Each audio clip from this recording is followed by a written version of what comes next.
Здравейте, машинки или хора, или както обичате да ви казваме. Здравейте, продължаваме с нашата поредица чуждестранни мистерии и загадки. И ако случайно сте пропуснали мистериите ни от България, знаете, че можете да ги видите горе вдясно. А сега по същество, приготвили сме ви поредната страховита тема, този път за една легенда относно плачещата жена. Има доста теории за нея, така че останете до края на епизода, за да ги разберете. Като преди това искаме да благодарим на Любомир Петков за прекрасната идея и също така, ако ви допада това, което правим, по един палец нагоре, абониране за канала, ще ни мотивира изключително много да продължим с интересните видеа. А те тепърва предстоят.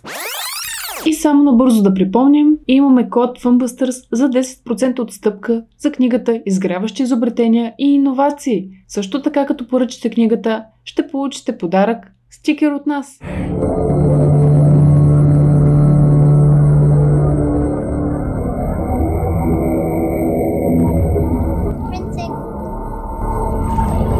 Едно време, преди да се появят филмите на ужасите, хората са били плашени чрез фолклорни легенди.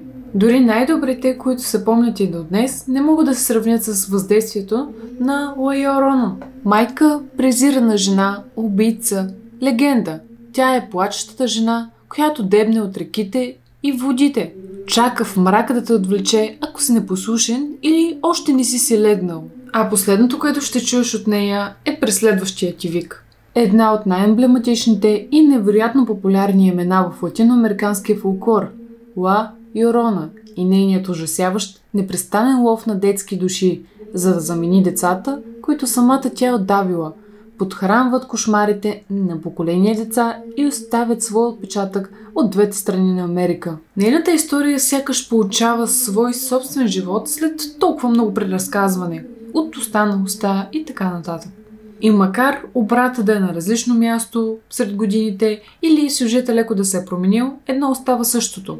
Разказите на много различни езици и това, че всеки, който ги чуе, се плаши от тях. Поредица семейства разказват историята за жената на своите деца и това мотивира режисьорът Майкъл Чавес да я представи през 2019 година пред широката публика. Той е част от поредицата Заклинанието. За него, както и за Анабел и монахинята, също имаме клипове и ако сте ги пропуснали, може да ги видите горе в дясно. И не ги пропускайте.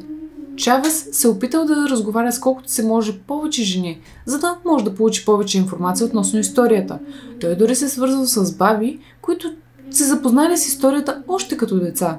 Най-удивителното било, че легендата не се е разказвала никога по един и същи начин. Винаги имало разлика в историите. Но при всеки разказ имало напълно истинско усещане за удивление и ужас. А пък зловещата фигура винаги изглеждала по един и същи начин. Женски призрак в бяло. Появява се близко до водата и плаче за децата си. Разбира се, ние ще ви разкажем абсолютно всички истории. Легендата по происход е мексиканска, но е разпространена и в други латиноамерикански страни, които я взимат за своя. Първото споменаване на страховитият образ се появява преди 4 века, въпреки че се смята, че тя е съществувала много преди това. По време на ацтеките тя е била известна като жената змия. Външността й се е считала за лоша поличба. Някои смятали, че Ла Llorona е богиня на водата на ацтеките. Страхували се от нея, защото можела да удави всеки един от тях. За да я почитат, те правили жертвоприношения с деца. Има и испанска легенда за ужасяващата жена.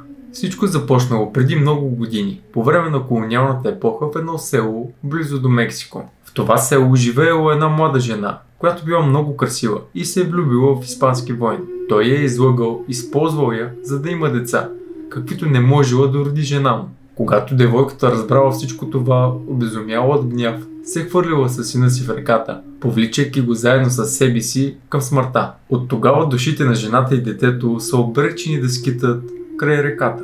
Няма реални доказателства, че наистина се е случило нещо подобно. Историята за отмъстителната майка, която си убива потомството, може да бъде проследена чак до Медея от гръцката митология, която убива синовете си, след като е била предадена от съпруга си Язон. Има и гръцка приказка, разказваща за Хера, която разбрала за връзката на Зевс с Ламия. Тогава Хера превърнала красивата Ламия в красиво чудовище и убила децата й. Освен това, я е лишила и от сън. Затова Ламия бродила по нощите. В отчаянието си тя започнала да отнема децата на други майки. Призрачните ридания на жена, предупреждаващи за предстояща смърт, също съвпадат с ирландските банши. Англичаните също плашат децата си с тяхната версия – Джени Гринтит. Тя завличала децата в реките и ги давила. Най-често срещаната версия за историята на плачещата жена става въпрос за едно момиче Мария, която отблъскала всички нейни кандидати за ръката й. Накрая се хванала с един богаташ, собственик на ранчо. Той обаче се оказал неверен съпруг. В безсена от изневерите му Мария отдавила в ръката децата си, но когато съзнала какво е направила, започнала да тича по речния бряг и почнала да плаче. Викала: деца мои.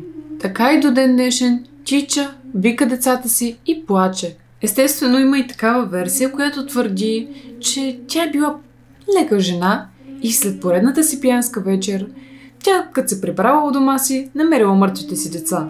Смятало се, че когато Мария пристигнала пред портите на рая, тя била изгонена в ада, докато не успее да намери децата си, които е убила. А пък по-късно е наречена Ла Юрона. Легендата се развива още повече през годините. Някои разказват, че тя отвличала непослушните деца, а други разказват пък, че отвлича деца, които наподобяват на нейните. Според някои тя атакувала изневеряващите мъже.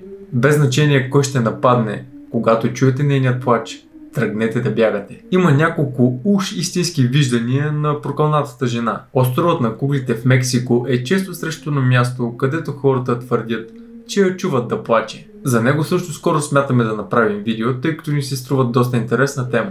Каналът Paranormal Files също имат някои доста интересни кадри от там, така че може да им хвърлите по едно око. Хората по света са споделили многобройни традиции за това как да държат плачещата жена далеч от тях. В някои култури те използват кръстове, светлини и молитви, за да защитят децата си от нея. Филмът от 2019 не е единственият за плачещата жена. Ако все пак не сте го гледали, задължително го направете. Много е готин и ние с Сафи още като излезна го гледахме на кино и доста ни допадна. Има мексикански филм от 1933 година, озаглавен Ла Юрона. Също и 31 километър от 2016 година. Него обаче не ви го препоръчвам особено, тъй като дори не успях да го догледам. Мама от 2013 година, който също е свързан с тази тема, е наистина много добър. Един от епизодите на сериала Свръхестествено също включва плачещата жена. Режисьорът на филма от 2019 година Чавес разказва за някои страховити свръхестествени събития, случили се на снимачната площадка. Екипът, който също е работил и по монахинята, казва, че се чувствали странно и са виждали призрачни фигури по време на снимките. Половината от тях действително вярват, че къщата, в която са снимали някои от сцените, е била обитавана от духове и може би е имало наистина нещо паранормално. Дори актрисата Линда Кардилини добавя, че независимо дали хората ще повярват или не, има нещо в тази история, което ще ги влезе под кожата. Независимо кой сте и в какъв етап от живота си се намирате, защото всеки има майка, всеки е бил дете и хората имат свои собствени деца. А образът на плачещата жена, подобно на монахинята и куклата Анабел, биха могли да изплашат всеки един от нас. Машинки, това беше от нас. Надяваме се клипа да ви е харесал. Също така се надяваме да не са ви плашили, като сте били малки с тази плачеща жена. Мен лично не са. Но пък може да са ви плашили с Турболан, както мен са ме плашили. Или пък с Баба Яга, за която също имаме видео. За Турболан също пък ще направим. Най-вероятно, ще видим, има време до тогава. Има доста други видеа бихме направили преди него, но да. Но те все пак са леката версия на плачещата жена, но филма наистина се заслужаваше, беше много интересен. Пак казвам, не искам някой да го плашат с нея, това е много кофти, не знам. Историята е доста брутална, наистина. То си е измислена, ясно е, че е легенда, но пък е доста интересна. Не, може да се е случило това нещо в миналото. По принцип е логично да се е случило, да, има всякакви хора, които са се побъркали тотално и биха убили собственици и деца. Но това го има редовно дори нещо. Да, аз имам предвид историята с призрака и така нататък, с легендата, с проклятието на плачещата жена. Но без значение, като цяло филмът наистина е много готин, гледайте го задължително, свързан до някъде с заклинанието, тъй като се появява свещеникът, който пък участва в куклата Анабел. Не дей спойлва. Гледайте филма. Гледайте го, да, няма да продължавам да ви говоря. Това беше от нас, Машинки. Ако ви е харесал клипа, сложете лайкове нагоре и ако не сте се абонирали все още, го направете. Тъй като ви очаквате първо все по-интересни видеа, времето се затопля, което означава, че ще започнем да ходим да снимаме и за по цяла вечер видеа. А тази година смятаме да бъдат още по-страховити от миналите, като ще се подготвим с още по-добра техника. Така че не забравяйте да следите канала и ако имате идеи за други мистериозни видеа, споделяйте ги. До нови срещи! Чао, чао!